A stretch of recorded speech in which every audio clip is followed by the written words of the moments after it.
Hey everybody, this is Queen. This is New World Tarot. I wanted to come on here because I found a really interesting conversation that I felt like I needed to share with you all.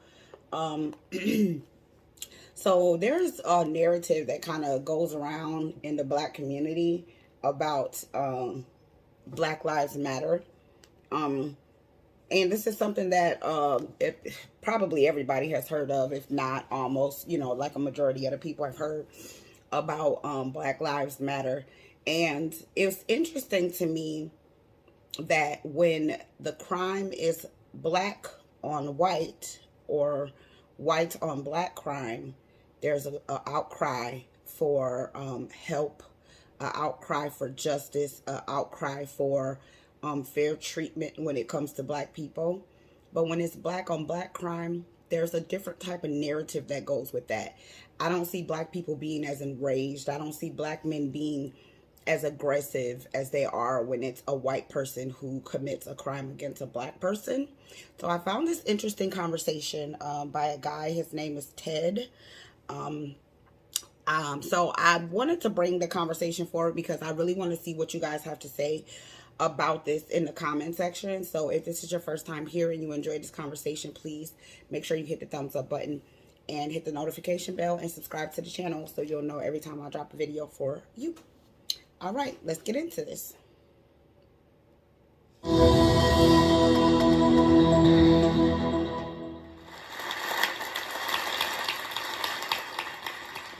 Thank you. This is me. 24 years ago this month. I'm 17 years old, a senior in high school living in Orlando, Florida. And 2 weeks after this picture was taken, my life went on a tremendous and continues to be on a tremendous journey. 2 weeks after this picture was taken, I dropped out of my private school in the middle of my senior year, moved to a city outside of Atlanta called College Park, Georgia, and enrolled in ministry school. And it was that time that I got a new nickname, and that nickname is White Mike. Now, how I got the nickname White Mike is pretty simple. I arrived at a church that had about 1,000 people, and when people would ask, have you seen Mike? And somebody said, Mike who? Nobody knew my last name. Smith was too hard. So White Mike is who I became. So this is White Mike on the day he graduated from ministry school. This is White Mike teaching in the youth ministry. This is White Mike doing an example on the stage with his pastor.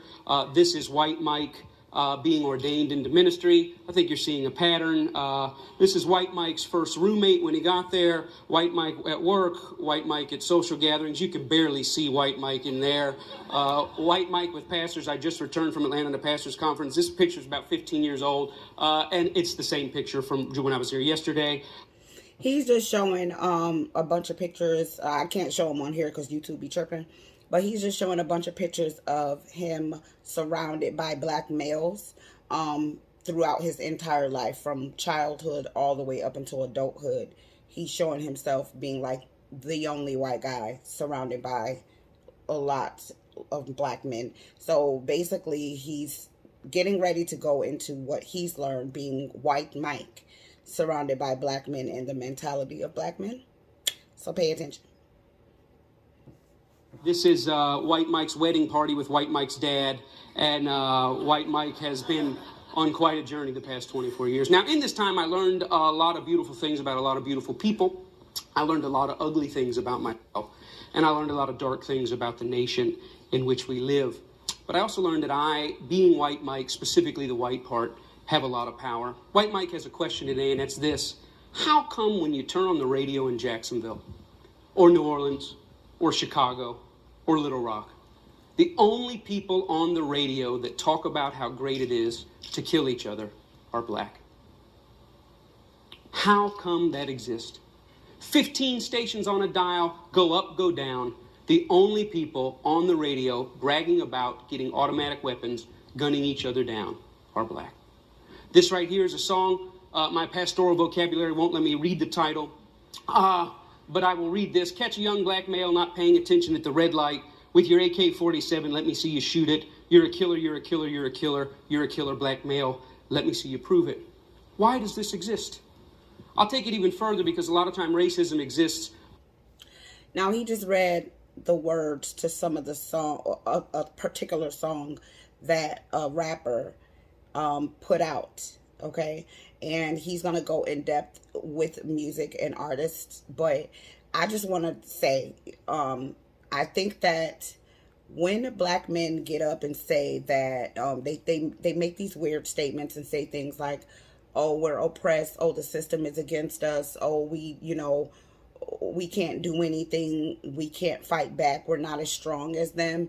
Wouldn't something as minor as changing the words in your songs be a fight back?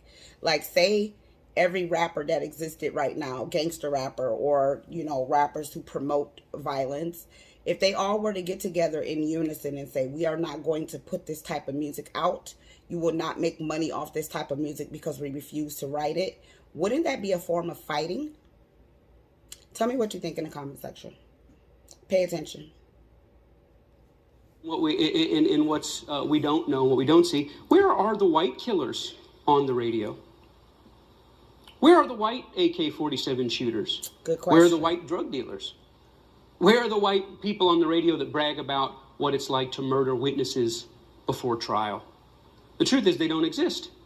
And the question is why? Why don't they exist? Do white people not kill people? Do white people not use AK-47s to shoot each other? I mean, do white people not do drugs? Do they not deal drugs? Of course they do. But why is it that it doesn't make it to our mainstream radio? Why is it that we don't hear it hundreds of times a day in hundreds of cities across the nation, thousands of plays that say the idea that a black guy would kill another black guy is something to be celebrated? I'm going to tell you why. Because black men are sellouts. It's obvious. If they did not want to be seen this way, if they did not want these labels on them, if they did not want people to promote violence in the black community, they would stop writing the music that promotes the behavior. A lot of these young boys are learning how to be men listening to celebrities. A lot of these little boys are learning this type of behavior because they want a way out. A lot of them are poverty stricken. They're looking for a way out. They see the music industry as a way out. The same thing, the way they look at the sports industry. It's a way out of a situation that they're in that they don't want to be in. So if you're promoting violence, what do you think that begets? Pay attention. To be romanticized. And why is it the white people don't do it? And maybe it's because there's no white audience for it. Or maybe it's because it's not really marketable. Maybe because can't get sponsors. I don't know why it is. Or maybe it's because it's just not the white man's role. Or maybe when white people get up and talk about being drug dealers and AK-47 killers, maybe it's even sicker than that. Maybe when white people do it, they're accused of acting black. The truth is, in America, black murder is normal. Black murder is normal. The idea that a black man or a black woman would be involved in a homicide, either as a perpetrator or a victim, is so common, so broadly accepted that it basically goes unnoticed. The truth of the matter is, black families are affected by homicide at rates of 10 times their white counterparts. There will be more death in the form of homicide involving black people this year than any other form of violence that dominates our national conversation. More than school shootings, mall shootings, mass shootings, workplace shootings, lovers' trysts that turn violent and bloody, even more than in war and in terrorism. No one will lose their life at greater numbers than black Americans involved in violence. Now, when you talk about what's going on in one segment of society and somehow tie it to what's going on someplace else, you kind of lose people, they detach. This is our unknowing. Prejudice, discrimination, and racism are not the same. We know prejudice, it exists in human hearts and minds. Discrimination exists in hands and policies, but racism is neither in hearts and minds, nor is it really in policies. As a matter of fact, it doesn't take action to keep racism going, it takes inaction. It doesn't take hearts and minds to keep racism going, it actually has to keep things out of people's mind. Racism is like the millstone that churns along in the background. It just goes generation in and generation out and keeps turning out the same. Now, I want you guys to pay attention to something he just said. I know he's talking kind of fast, but he said the way that you keep racism going throughout a nation is inaction. Okay? So if black men are going to complain about racism and oppression, he's saying the way that you keep that cycle going is by ignoring it, by not doing anything. That's how you become complicit in this type of behavior. So I want you guys to make sure you're listening, okay, and paying attention to what he's saying. I know he's talking fast, but listen, really listen, dissect what he's saying. Okay? Outcomes. Racism is like the nicotine stains left on the walls after the smoking tenants move out. They take the couch, they take the clock, they take the picture, but the evidence that they've been there still remains. Now, when I speak of black murder being normal, I'm talking about the combination of commonality and palatability. You know, black murder in our country is not only common, it's not only frequent, but it's an idea that we celebrate. It's an idea that we say is okay. We actually make heroes out of the notion, heroes out of people that trivialize and romanticize it. How common is black murder? Well, in some demographics in the United States, it's very common. According to the CDC, they release a report every year called the LCOD, leading cause of death. And every year, it's been this way year in and year out for the past decade, as far back as they list on their site, black males ages 15 to 34, the number one cause of death is homicide.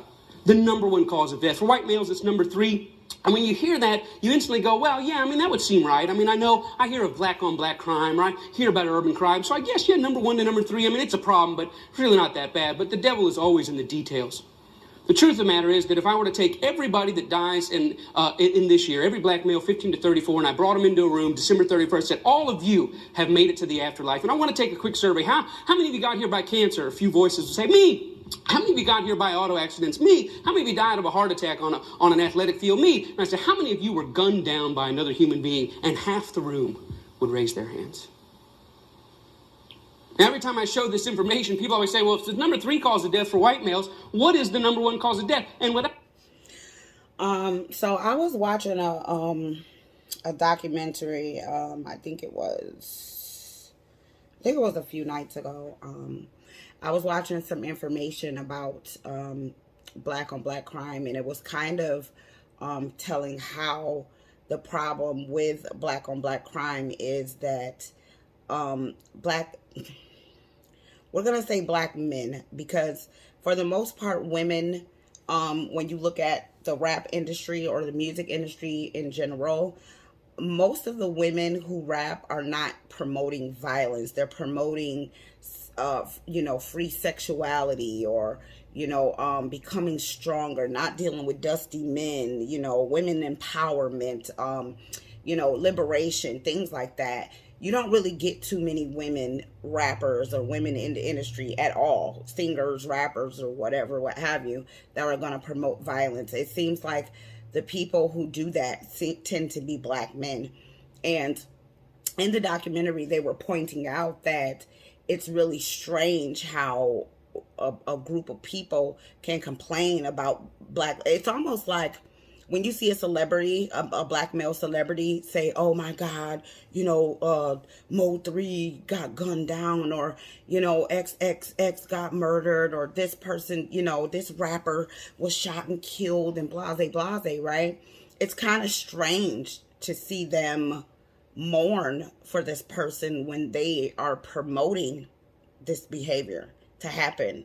They're pretty much telling the people who are committing these crimes to do it, and congratulating them and giving them something to bop and dance to and go, listen to their music while they're on the way to go and do whatever, evil works they're getting ready to go do. So it's really strange to watch. And I was watching this documentary, this white guy that was saying that, he was like, it's really weird to see people complain so much about violence, but then promote it so much.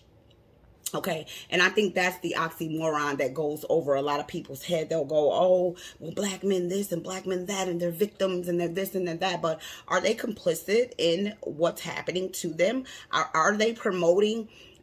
If you look at, I was watching the same documentary where they were saying, like, last year, I think it was 200 rappers, 200 were murdered by gun violence. 200 out of the, I think it was like 250 rappers they had on this list that were murdered.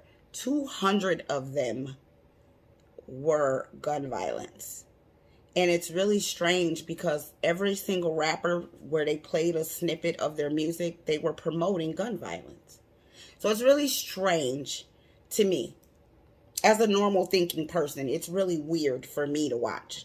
Let me know what you guys think. But right here, he put up a statistics here on the LCOD from the CDC.gov website. the homicide rates between the ages of 15 to 34, it says that gun violence for black males is 50% of them are toe tagged between the ages of 15 and 34, and for white males 10% is from crime. Anyways, pay attention. Year after year, it's called unintentional injuries, accidents, falling off a four-wheeler, crashing a go-kart, or bungee jumping without paying attention to, knots and things like that. And so basically, the American story is white kids are dying because they're clumsy, and black kids are dying because they're gunned down. Chicago, just like New Orleans, just like Jacksonville, just like Little Rock, how common is black murder? The past 3 years, there's been about 1,270 victims of homicide, 2012, all the way up to this week in 2014. And of those victims, 64 were white. Now, this transcends the simple diagnosis that we have. Well, it's education, it's poverty, it's family structure. As you study it locally, nationally, as you study it decade after decade, it doesn't follow any of those easy answers. Something much deeper and much darker is at work. How common is black murder? Well, in my entire life, 1973 to 2014, there has never been a year since I've been breathing that blacks have not been overrepresented in homicide.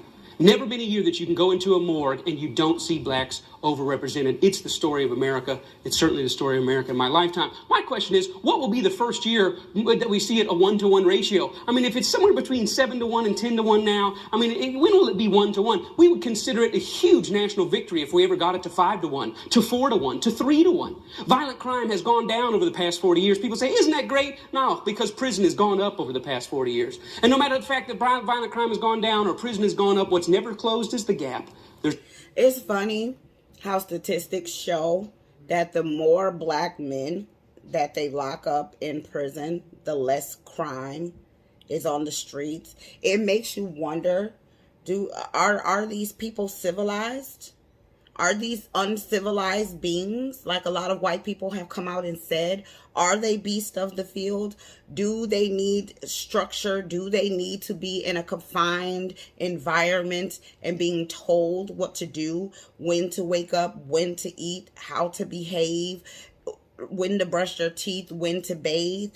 Do they need this type of structure in order for them to live as non-violent individuals? Because if you look at now, when black women have been coming forward recently with the Black Lives Matter movement, and they have been relaxing the laws a bit when it comes to black men being incarcerated, okay, and things of the sort, we see the violence rate have skyrocketed.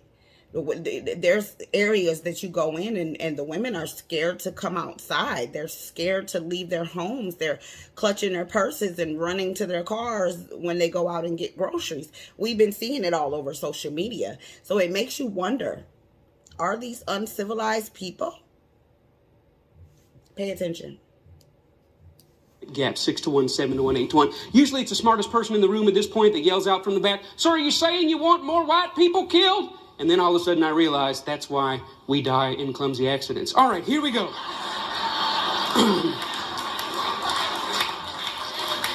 Now, the real question is, why is this going on? Why is this the story of my life? Why is this the story of my country? And everyone in this room falls into one of two categories. You're in one of two categories. Either there's something wrong with them, some core deficiency in black people, they're just prone to violence, and we use anecdotal evidence to talk about that, or there's something wrong with us. And depending on what category you fall in, if there's something wrong with them, you point fingers. Hey, we need to do something.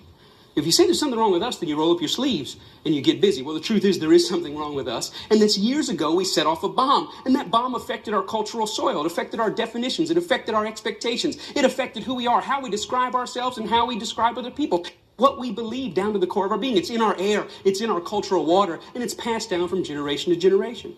Now, again, it would take me a few TED Talks to really get into this. But the bomb is about lies. It's about deep lies. One of the lies is that blackness is somehow associated with criminality, sexual deviance, and violence. That when you come across blackness, that inherent in being black, there's some sort of deviance, violence, and criminality associated. And that's a derivative of a greater lie, which is that somehow black life is inferior to white life, that the value of it is less. That if you were weighed in the scale, the black life just weighs a little less. That if you were... But here's the thing, though. How can Black Lives matter to anybody else if it doesn't matter to the men who are aiding in the life of the Black lives. If you're bringing forward Black children and you aren't behaving as if you feel like Black lives matter, why would anybody else give a damn? It's like a toxic relationship.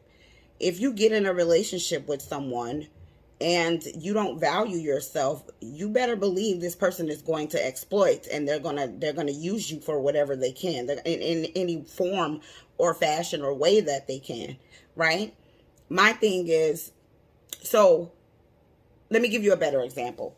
I've been in relationships with people who had a history of being a certain type of way in relationships with women, right? Like, say I get with a guy that was like known as a serial cheater, right? And he and I will court. And I'll say, okay, you know, I see something in this guy that's okay with me. I can date this dude, right? And I extend an olive branch and I say, okay, let's go ahead and give this a shot. I'll get with that guy and he'll be 100% faithful to me. Why is that? Is it because there's something in him that is naturally a cheater? Or is there something in me that demands that I don't be treated that way? Pay attention. On the street, you get a little less money for it. And these are essential these are the lies that help build our nation, help build the Western world. And here's what's interesting about this, is these lies are not only lies we've told about Black people, but we've told to them. I was in an unsolved homicides meeting here in Jacksonville last year, 1,100 unsolved homicides. I was there with the families. They were having a conversation with our sheriff's department, and on the walls were all the pictures of the victims. And you already know the vast majority of the pictures were of Black residents of Jacksonville. There were white families there, certainly, and I'm not trying to say that it doesn't happen among the white community. Of course it does. But I'll never forget, a mom interrupted the detective. She said, "Excuse me, I have a question." He said, "Yes, ma'am." She said, "I know you don't know who killed my daughter, but I have a more important question." He said, "What is that?" She said, "When you picked my daughter's body up off the side of the road," she said, "How did you do it?" He said, "What do you mean, how did I do it?" She said, "Well, did you pick her up, and did you set her on the gurney, and did you zip her up in the bag, and did you slide her in the back of the van, and did you shut the doors gently?" She said, "Or did you just pick her up, slam her down, zip her up, and put it in?" She says, "I want to know how you treated my daughter's body when you picked it up off the ground." She said, "Did you treat it like you would treat a white man's daughter?" She said, "Did you treat her daughter's body like you would treat a white man's daughter?" Now, what type of mammy-ass question is that? Why would he? Why would he? Ma'am, who took your daughter's life? Was it a white man? This is the sickness. I'm trying to help people diagnose the sickness that's happening in the minds of Black men and women across this country. There is a problem, guys. When your child is toe tagged, you aren't concerned about who toe tagged them unless it's a white person. So when a Black person does it, we just create this normality in our brains and say, "Oh, well, okay, Tyrone did it, so I guess it's okay. I'll forgive Tyrone, I guess." Like, what? This is strange behavior. It's really strange. Pay attention. That's a very interesting question. As though a mother doesn't have enough to deal with, she also has to wonder that when the people working the crime did it, did they work it as somebody's personal, precious life was solved, or is it just another dead Black kid on the street? Another mother popped up. She said, "Yeah, I know you don't have the answer to who killed my son." He says, "Ma'am, you know I would call you if I had it. I want to call you." She said, "I know I don't need a phone call." She said, "But I do need to know that you pay attention to it. And I do need to know that my son's death matters." And here's why. Because she sees the files on her desk and on his desk in her mind. And now, here's the thing that kind of boggles my brain a bit when it comes to Black women. So you're approaching the white people whose job is to get the crime scene in order. The crime scene investigators, or whatever you want to call them, right? And you're saying, "You need to be treating my dead child like they're somebody. I want you to treat my dead child's body like you would treat a white man's dead child's body." But the truth is, Black people, Black men are more likely to take you out with gun violence than what would happen with a white person. I'm wondering if anybody else is having trouble processing this like I am, because I'm trying to figure out why this makes sense to Black women to approach white people about Black crimes. Why are you being aggressive with white people about the way they're treating your dead child instead of being aggressive with the people who are making your children dead? I don't get it. I don't know. Maybe it's me. Put it in the comment section. Let me know what y'all think, because this is weird to me. Okay? Pay attention. Stacks in her mind of dead Black kids, and she sees the stacks of little white kids, and she just wants to make sure that in the common thing that happens all the time, that her son's life is just as precious as everyone else's. Black murder is normal. I mean, when I talk about it, none of you are really shocked. The most you can say is, well, I didn't know it was that bad, which brings up the real question about palatability. Are we comfortable with it being like this? Are we comfortable? I'm 41 years old. Are we comfortable with living in a nation where this goes on? Well, if we're not comfortable, if we're not okay, are we appalled and outraged? And when I say we, I mean we. Are we appalled and outraged? That's the question. There are certainly people all over the country doing something about it, but when I discovered that them doing something about it is totally different than we doing something about it. Now, a lot of things that you have to understand is this about racism. And when I talk about prejudice, discrimination, and racism, the answer lies right here. It wouldn't seem like the answer is here, but if you want to know how comfortable we are with Black murder, you just got to look at the marketplace. When you see this photo 1 week after Dr. King won the Montgomery bus court case, and they decided to eliminate the racist policies and the discriminatory policies. This is his picture. It was a great victory. And you know about the prejudice, you know about the discrimination, but right here on the front of the bus is the racism. Because racism exists in the unchecked and the unchallenged normal. My question is, 60 years later, what in the world is a Pepsi ad doing on the front of a bus company that makes Black people sit in the back? What in the world is it doing there? Now, you can tell that this guy has been around a lot of Black men his entire life, because he is even passing the buck and the blame onto someone else. He's over here talking about a Pepsi Cola ad on the front of a bus instead of him talking about the violence that is happening in the Black community. It's like the people in the Black community that are committing 98% of the crimes are Black people. White people, of course, are using it to their advantage, and why would they not? Okay, if it's going to make you trillions of dollars a year, why would you not? Anybody would. Even so, right? Let's not just talk about the white men who use it to make trillions of dollars a year, but look at the rappers and the entertainers that use it to make multi-millions, even billions of dollars a year to promote this same behavior. Look at P. Diddy. He promoted Biggie Smalls, who we know talked about suicide, death, killing people, all types of stuff. And he's nearly a billionaire now. You know, Kanye West, Jay-Z, all of these people who have been around in the music industry for years and years and years, some of them for decades upon decades, have created wealth off Black life. And he's not mentioning that yet. He's talking about how it's wrong for a white person to advertise a business on the front of a bus. But advertisements are in racist towns where they hang and toe tag Black people, and they always have been. I'm trying to figure it out, because he sounds like, to me, he sounds like a white man who has been grilled by Black men, very irresponsible Black men who are looking to him to stand up and take accountability for something that they should be doing. Pay attention. The Pepsi CEO look back on that today and go, yeah, that was a fail. Shouldn't have done that. Are they ashamed? Are they ashamed that they would? Well, let me ask you this. Could they do it today? If I started a bus company in Jacksonville and say, I got this great thing, beautiful buses, I want Pepsi's name on it. They said, let's do the deal. I said, but the deal is gays, Blacks, and Jews sit at the back. They couldn't put their name on that. Why? Because as American attitudes change, as American definitions change, as American norms change, guess who else has to change? The marketplace. There's certain things they could get away with when that type of thing was normal that they can't get away with now.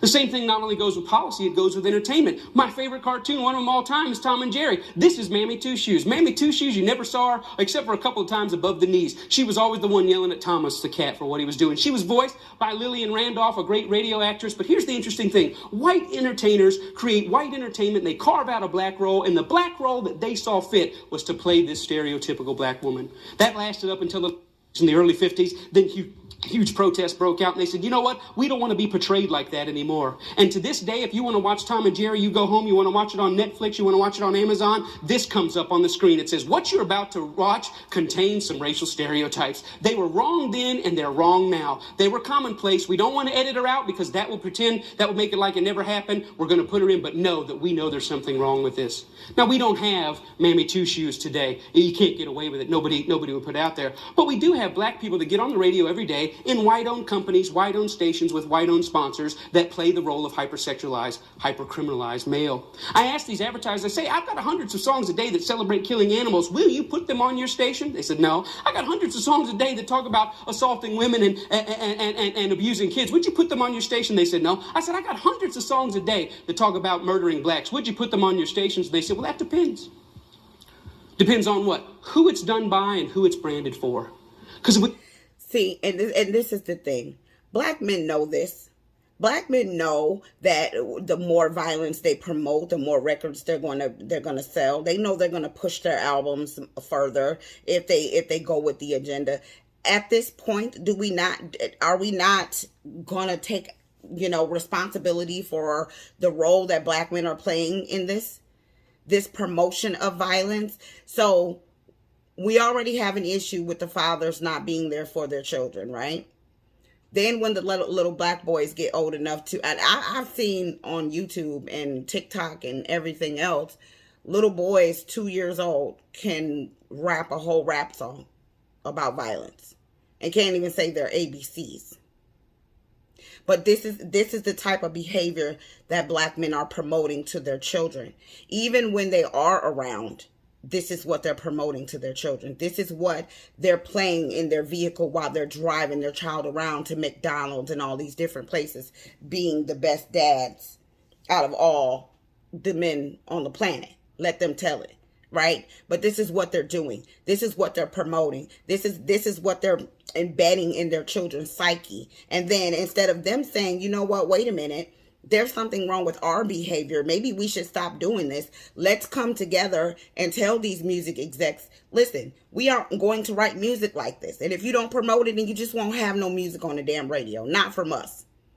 Okay? Which is a way of fighting. That's a form of fighting. They swear we want them to go stand on the front lines and die. We know they're not going to do that no damn way. Okay? But this is a form of fighting. They aren't doing it. Instead, they're sitting around browbeating white men about the system. Pay attention. Black folks will sing about it. We can brand it for our youngest black audiences. I think there's money to be made. I think there's American appetites to see these people that way. I said, how can you say that? They said, well, look, it's what these artists know. It's what they, black people, create. It's a matter of fact, our surveys say it's what they want to hear, which speaks of a sickness. How do we live in a society where somebody says, you know what, I'm inspired to write a song that celebrates murdering another person. And then a person says, I'd like to put that on my station. Another person said, I'd like to pay for it. And then there's people out here in the audience that go, I'd love to hear it, as long as it's black guys. Because even white people buy rap music, buy this type of stuff, because we know that when we want to hear about killing each other, we know who to turn to for that type of inspiration. We call it our music. We say we own it. White people buy more rap than black people. Yeah, but we're very careful to turn it down at the stoplight when other black people are there. Why? Because we know we're just pretending. For them, it's more authentic and real. I always ask the companies, what about your name? What about your brand? What about your value? And the largest radio company in the world said this: it's okay that we only have drug dealers on our black youth stations. We only have murders on our black youth stations. We support black charities. We give out water at the Martin Luther King parade. I think we've got it covered. We've bought them off. Now, people get upset. The smartest guy. Did you catch that? I think we got it covered. We bought them off. White men in silence at these music executives are sitting around saying these men are for sale.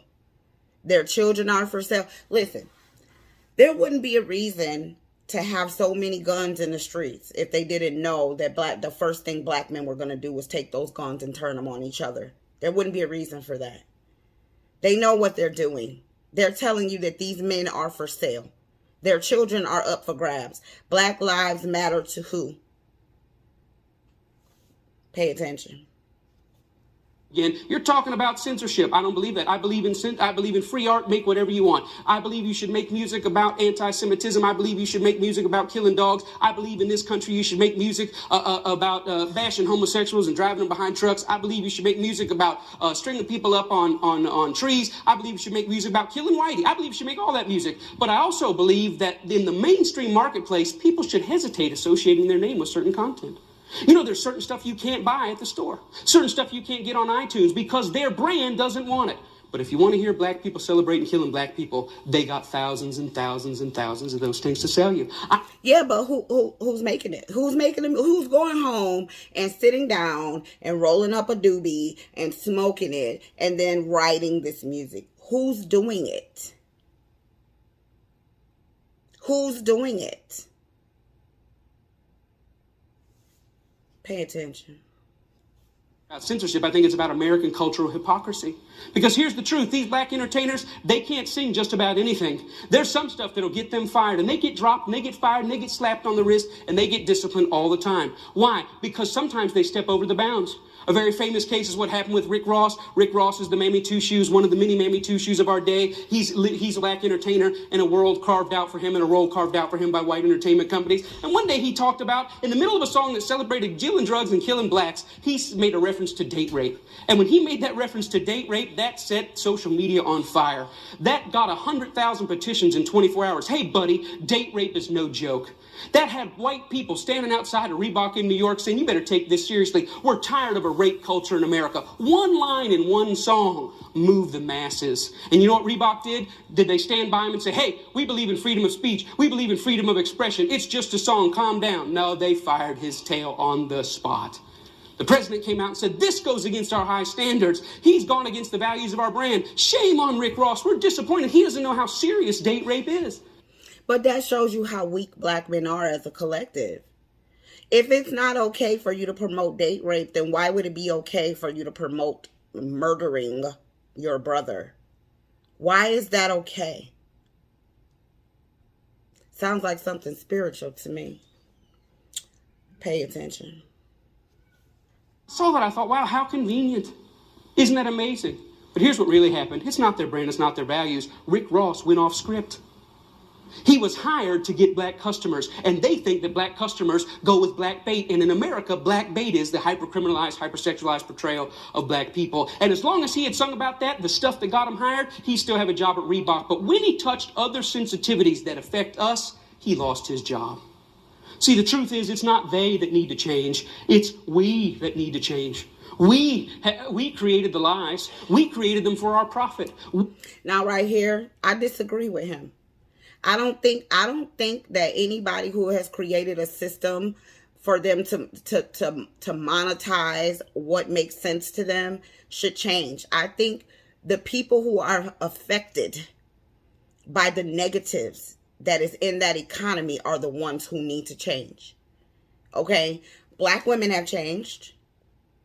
Black women have changed tremendously, because they did not like the outcome that they were receiving. And they're still changing. They're changing every day. Black women are standing up saying, no, we're not going to clean your house and bury your children and do all these things for you and give you half on the bills. If that's the case, we roommates. You are not my man. We roommates, okay? But then you have people like this who will come on here, who's been raised around these irresponsible men who refuse to take accountability for their actions and the things that they say, the words that come out of their mouth, and the actions that they take. No one is forcing. Now, listen, you can write all the music you want to write, but no one is forcing black men to pick up guns and go out and do the things that they do to each other. They're doing this because they want to do it. All of my sons are armed. All of them. They don't go around pow, pow, bang, banging everybody. They're armed because they want to be protected. I am an armed individual. When I leave my house, I'm armed.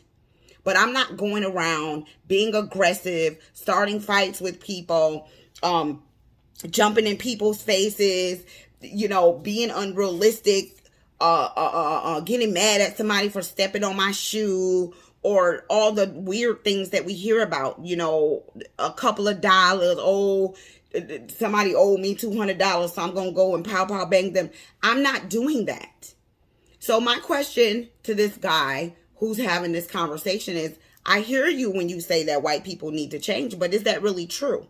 Because the way that my mind is processing this information is, if you're promoting violence amongst the black people, if you're saying, okay, you got caught doing something, go and get rid of the witnesses in your music.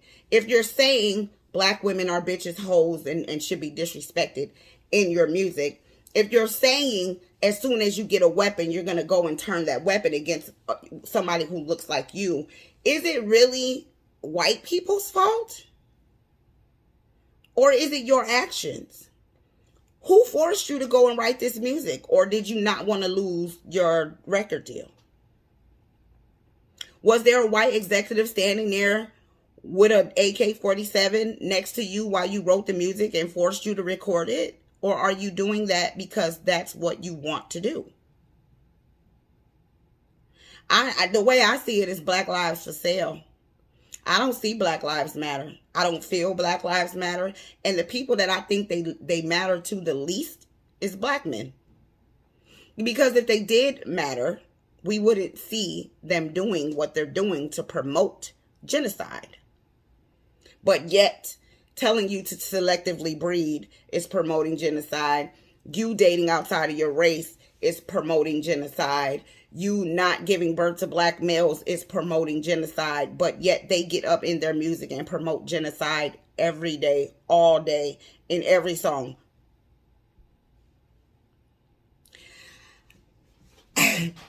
Maybe I'm wrong. Maybe I'm wrong. Maybe it is the system that's teaching black men to do what they're doing. I don't see it. If I'm wrong, somebody get in the comment section and let me know. But this right here is lunacy to me. To me, this lets me know further that when there's a separation that's talked about, when I do my tarot readings and it shows that there's a separation of bloodlines in the Bible, when they're talking about how there will be a enmity or hate between the serpent seed and the woman seed, and they was going to go to war with each other, and that's in the book of Genesis, it makes sense to me. Because this behavior to me is ludicrous. This makes absolutely no sense to me whatsoever. And the only people that I can blame for what I see happening in the black community is the people that are controlling what's being seen and heard and done in the black community. And that will be the black people. Y'all let me know what y'all think. I'm just saying.